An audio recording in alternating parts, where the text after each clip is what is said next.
आसंता 14 तारिख में ओडिशा आसुचंती भारत प्रधान विचारपति justice Suryakant. Odisha high court bar association पक्षर आयोजित साधारण लोकों न्याय सुनिश्चित मामला खर्च एवं विलंब ह्रास करने रणनीति शीर्षक आलोचना चक्र में मुख्य अतिथि भाव में जोगदेवे। कटक शहीद भवन में आयोजित कार्यक्रम में ओडिशा हाईकोर्ट मुख्य विचारपति जस्टिस हरीश टंडन मुख्य वक्ता,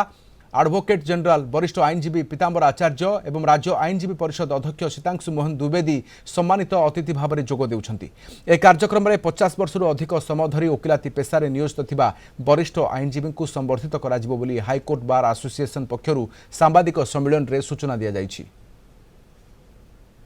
मुख्य विचारपति आम bar association high court bar association अनुरोध क्रमे सिम्पोजियम आसवाक राजी रविवार दिन 14 दिन से आसवे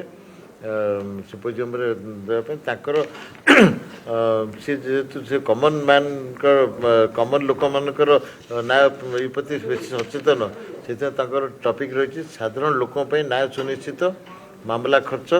एवं विलंब ह्रास करने रणनीति इंग्लिश हूँ ensuring justice for the common man strategies for reducing litigation cost and delays यहाँ यही टॉपिक उपर से कहे जेहेतु बहुत कंसर्न साधारण लोक मानी से कही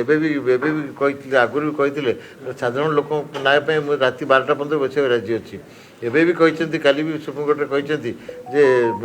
बड़ बड़ वकिल लंबा लंबा बड़ बड़ वकिल लंबा लंबा आर्गुमेंट न शुणिकी कमन मैन जे पछ धाड़ी अच्छा केस शुणा बेस प्रस्तुत करी से कारण टॉपिकटा से कहे आलोकपात टॉपिक केमती न्याय केमती व्यवस्था हवा उचित केमती न्याय प्रणाली केमती सुधार आसा उचित साधारण लोक न्याय देवाई से आलोकपात करेंगे। ये जो सिम्पोजियम आम इनवाइट करचु ऑनरेबल सीजीआई को यहाँ प्रथम थर Odisha high court bar association entire history रे तार करुच्ची प्रथम थर एमती सिम्पोजियम जोटी चीफ जस्टिस ऑफ इंडिया आमर बार एसोसिएशन इनविटेशन रे प्रथम थर आसुचंती। आ यार उद्देश्य है जे जो प्रकार लिटिगेशन पेंडेंसी बढ़ी चली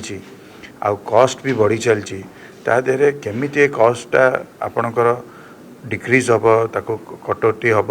आ लिटिगेशन केमती स्मूथली पेंडेंसी लिटिगेशन गुड़ाक आपणकर केमती पेंडेंसीटा कमिबो सेही उपरे आपणकर ऑनरेबल सीजीआई सी तांकर मंतव्य देबे तांकर थॉट प्रोसेस रखिबे जे सेटा केमिति कमी पारिबो।